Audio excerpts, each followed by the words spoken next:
É sobre um culto que Deus rejeita, um culto que Deus não aceita, Ele rejeita.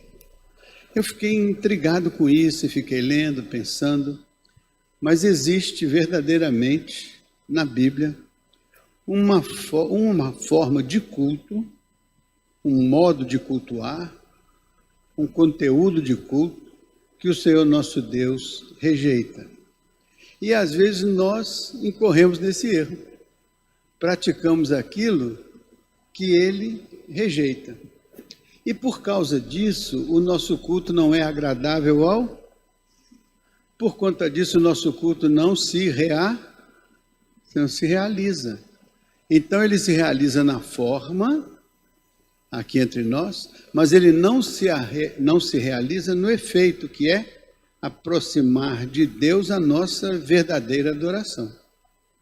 Então eu falei assim, vou compartilhar um pouquinho dessa visão, para que nós possamos aperfeiçoar o nosso culto ao Senhor. Você gostaria de ter cada vez mais o seu culto aperfeiçoado perante a face do Senhor? Todos nós, né? Então vale a pena refletir, vale a pena pensar.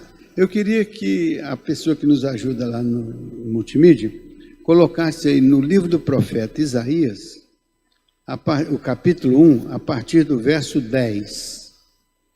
Capítulo 1, a partir do verso 10. Isaías, um grande profeta, um dos principais profetas do Velho Testamento, né? Deus usou poderosamente a vida de Isaías. E foi numa experiência de culto que Isaías teve o seu encontro profundo com Deus.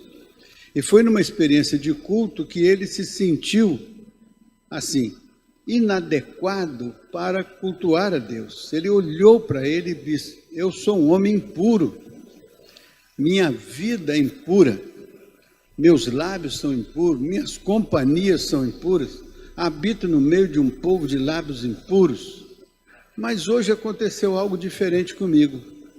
Hoje eu vi o Senhor assentado sobre o alto e sublime trono. Então, no ato de culto, para Isaías, o que fez a grande diferença foi ele perceber a presença de Deus, ao alcance do seu entendimento. Então, quando Isaías tem essa experiência, ele diz, ai de mim que vou perecendo, porque os meus olhos viram o Rei.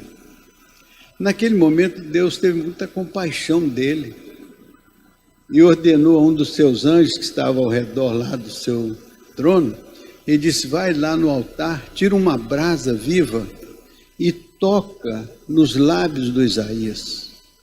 E disse para ele, olha, os teus pecados foram perdoados, a tua iniquidade foi tirada. Isaías então sentiu-se aliviado daquela tensão, né? Daquela condição de inadequado diante de Deus. Ele agora sente que ele está perdoado, sua vida está restaurada. Então a Bíblia diz, depois disso o Senhor pergunta para Isaías, a quem enviarei? E quem há de me representar no mundo? Isaías diz, eis-me aqui, envia-me a mim. Aí o Senhor fala com ele, então vai e proclama ao meu povo. Isaías então é comissionado a proclamar ao povo de Deus. E Isaías então escreve um livro, o livro do profeta Isaías, que começa com o primeiro capítulo, e nesse primeiro capítulo nós vamos começar a leitura no verso 10, e vocês vão ver a mensagem que Isaías prega para o seu povo, a mensagem que ele fala a partir do que Deus lhe mandou falar. Olha a partir do verso 10, então Isaías capítulo 1, verso 10, ouvi a palavra do Senhor. Então o que Deus queria que o Isaías dissesse? Diga às pessoas para que elas se dediquem a ouvir a palavra do Senhor. E vós, poderosos de Sodoma, dai ouvidos à lei do nosso Deus, ó povo de Gomorra. Então vós de Sodoma, vós de Gomorra, dai ouvidos a Deus. Por quê? porque ele determinou que o seu profeta lhes falasse. Agora, o que o profeta estaria falando com eles? Qual era a mensagem que os de Sodoma e de Gomorra deveriam ouvir? Já sabemos que Sodoma e Gomorra era um local meio perdido, né? Para não dizer perdido inteiro. Mas a grande verdade é que foi para esta comunidade que Deus manda uma mensagem. E a gente vendo o que Deus mandou para lá, a gente pode avaliar como que Deus espera que seja a realização do seu culto, a relação dele conosco, a nossa relação com ele. Então veja agora o verso 11, vai começar a dizer, de que me serve a mim a multidão dos vossos sacrifícios?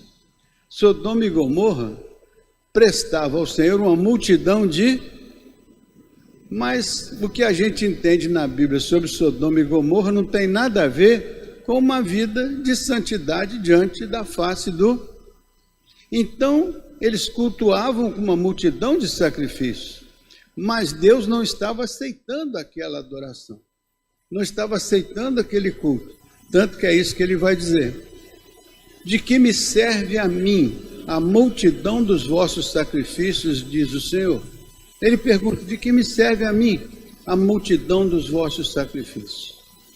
De que serve a mim a multidão das suas práticas religiosas? Aí diz assim, já estou farto dos holocaustos de carneiros e da gordura de animais cevados.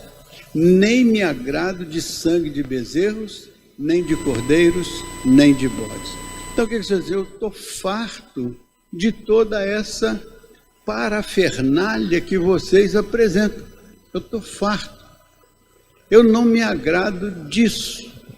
Isso que vocês estão fazendo, embora seja numa quantidade excepcional, não traz para mim um senso de adoração. E ele vai dizer por quê. Quer ver? Verso 12.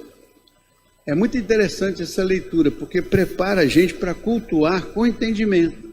Mas, quando vindes para compareceres perante mim, quem requereu isto de vossas mãos que viesse pisar os meus atos? Quem foi que pediu a vocês para virem pisar os meus atos? Quando vocês comparecem perante mim, quem foi que requereu isso de vocês?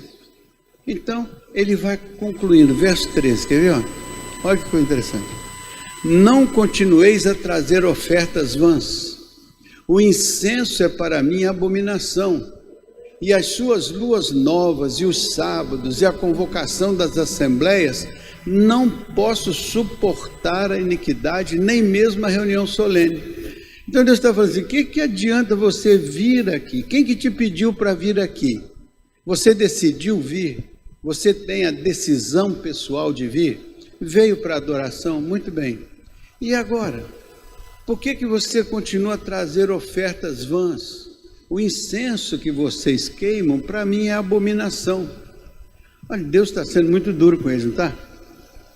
Não é uma chamada, muita atenção, né? O que vocês fazem durante o culto? Vocês me oferecem isso. E os sábados? E a convocação das assembleias? Eu não posso suportar a iniquidade. Quer dizer, então significa que eles faziam aquilo, mas tinha por dentro da vida deles uma iniquidade percebida pelo Senhor. Então o espírito com que eles faziam não era o espírito que Deus aceitava. Ao contrário, Deus identificava naquela forma de culto, naquela forma de sacrifício, naquela forma de adoração, uma situação que não era compatível com a santidade de Deus, não era compatível com o Senhor.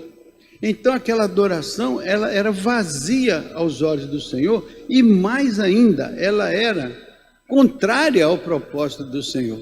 Então era culto, tinha sacrifício, tinha queima de incenso, tinha tudo isso, tinha uma convocação solene, mas o Senhor disse, existe dentro de vocês uma iniquidade, que é o contrário da equidade, retidão e justiça. Então veja o verso 14, olha só o que diz lá. As vossas luas novas, as vossas solenidades, a minha alma as odeia, já me são pesadas, já estou cansado de as sofrer. Então eram as festas que eram celebradas como festas de louvor, de adoração. As diversas festas, o Senhor disse, eu já não vejo nisso algo sincero, verdadeiro, espiritual, mas eu vejo nisso algo diferente. Eu vejo nisso alguma coisa que já pesa no meu coração. Eu já sinto o repudiar disso por causa da qualidade que não é compatível com a minha presença e a minha santidade. Não é isso que Deus estava falando para o seu povo lá? Então esse culto Deus estava aceitando ou estava rejeitando? Estava rejeitando. Por quê? Porque a qualidade do culto era muito distante da santidade de Deus. Era muito distante daquilo que Deus esperava do seu povo. Então nós temos que aprender com esses irmãos do passado, assim, como que é a nossa aproximação de Deus nos nossos atos de culto, na nossa adoração, no nosso louvor, na nossa pregação, em tudo. Porque corremos o risco de fazer tudo em quantidade intensa, em qualidade excelente, mas o que estava preocupando o Senhor era o que estava por trás de tudo aquilo, que era a motivação do coração, que não era aquela motivação sincera, santa e verdadeira. Faz sentido? Então, já estou cansado de resolver. Veja o verso 15. Assim, por isso, quando estendeis as vossas mãos, escondo de vós os meus olhos, e ainda que multipliqueis as vossas orações, não as ouvirei, porque as vossas mãos estão cheias de sangue. Então há uma incoerência entre eu multiplicar as minhas orações, mas o meu comportamento está desvirtuado daquilo que é a essência da adoração. O Senhor disse assim, por isso, quando estendeis as vossas mãos, escondo de vós os meus olhos. É como se Deus dissesse assim, eu me afasto dessa situação. Vocês me ofertam esse culto, mas eu viro as costas, escondo o meu rosto. Por quê? Porque isso não tem nada a ver com a minha santidade, não tem nada a ver com a minha vida como Deus poderoso da criação e a vida de vocês. Não há identidade, não há comunhão, há uma ruptura. E embora haja culto, embora haja louvor, embora haja adoração, embora haja tudo isso, mas tudo isso não representa aquilo que eu gostaria de ver na vida da comunidade. É isso que Deus está falando com o seu povo. Então isso serve de alerta para nós. Quando nos aproximarmos de Deus, temos que ter a humildade para fazer uma avaliação do nosso coração, da nossa motivação, para que a gente não faça uma adoração que, embora na forma seja muito boa, mas na essência não seja. Porque corre o risco da gente ter esta palavra do Senhor, meus olhos são desviados de vós. Às vezes, eles podiam estar iludidos, pensando que estavam fazendo uma grande adoração, mas na prática, o profeta foi lá dizer, não é assim que Deus está pensando, não. Por que o profeta tinha autoridade para dizer aquilo? Porque ele tinha passado por isso lá atrás. Quando ele viu o Senhor, ele disse assim, ai de mim, meus lábios, o lábio está corrompido, é preciso que a mente já estivesse corrompida antes disso, né? Então o profeta chega lá e diz, olha, o culto que nós estamos prestando parece distante do Senhor, temos que ter um cuidado nisso, né? Aí assim, as vossas orações não as ouvirei, porque o que importa para nós? Que o Senhor ouça as nossas orações. O que importa para nós? Que o Senhor aprove a nossa adoração. O que importa para nós? Que o Senhor reconheça a sinceridade, a verdade da nossa adoração, para que Ele possa, olhando aquilo, receber como aquele ato poderoso, e Ele possa responder não com o esconder dos seus olhos, mas com a aprovação da sua palavra, da sua presença, e da resposta às nossas orações, né? Que são importantes, né? Então, porque as vossas mãos estão cheias de... Então é um comportamento que difere do comportamento esperado pelo Senhor, né? Não é que você é um assassino, ninguém está dizendo isso, né? Nós não estamos falando isso, mas Deus está dizendo lá, pode ser que você esteja completamente fora do que Deus espera no momento em que você constrói a sua caminhada com Deus. A Bíblia diz, buscai primeiro o reino de Deus. Primeiro o reino de Deus. Mas não é só buscar o reino de Deus, buscar o reino de Deus e a sua justiça. O que é justiça? É fazer a coisa certa do ponto de vista de Deus. Não é fazer a coisa certa do ponto da narrativa A, o B, o C, o D. É fazer a coisa certa do ponto de vista de... E o ponto de vista de Deus está na sua palavra. E o Espírito Santo usa essa palavra para nos dar entendimento. Por isso que a Bíblia não te estribes no teu próprio entendimento.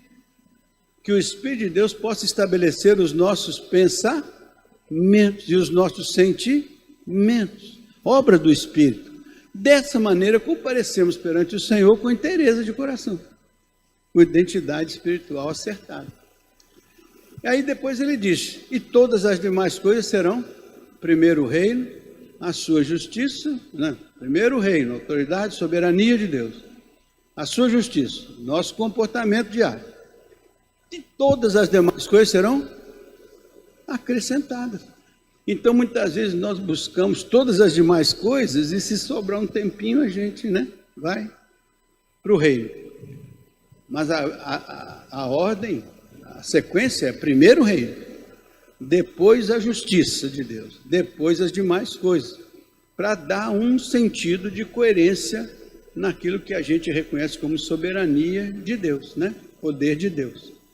Aí o que ele diz lá? Porque as vossas mãos estão cheias de... Ou seja, nós precisamos ajustar. Por isso que quando vamos celebrar a ceia, o que o apóstolo Paulo diz? Examine-se o homem a si mesmo, né? Não é examine o homem a vida do outro. Não, examine-se a si mesmo. E depois coma desse pão. E depois beba desse cálice. Então, é só depois de um autoexame que você vai assentar-se à mesa do Senhor. Precisa ter essa reflexão para que a gente possa sondar as intenções do nosso coração. Por isso que a palavra é importante, porque a palavra, diz a Bíblia, ela é como uma espada penetrante,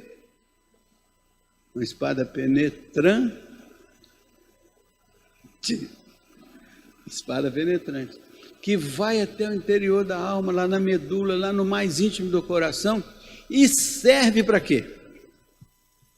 Para que serve essa palavra que entra dentro de nós? Para discernir as intenções do coração. Porque o coração não é incorrupto, não é enganoso, como diz a Bíblia. Então, precisa que a palavra vá lá dentro para tirar de dentro para fora as intenções do coração, para não serem intenções erradas, para que sejam as intenções certas. Ah, mas o meu coração é muito duvidoso, é corrupto, é enganoso. Por isso que Deus diz, filho meu, dá-me o teu coração. Por que Deus pede o coração? Por que Ele não pede, dá-me o teu rim, dá-me o teu joelho, a tua canela? Ele pede, dá-me o teu coração, porque do coração procedem as saídas da vida. Ele quer trabalhar o seu coração para que o seu coração produza aquilo que seja segundo o seu coração. Achei a Davi, varão segundo o meu coração, e que executará toda a minha vontade. Então, o que Deus quer é corações segundo o seu, coração com coração, nós com Deus. E uma vez que isso está na mão de Deus, Ele trabalha, o Espírito trabalha. Ele nos convence do juízo, Ele nos convence da justiça, Ele nos convence do pecado. Ele nos convence para quê?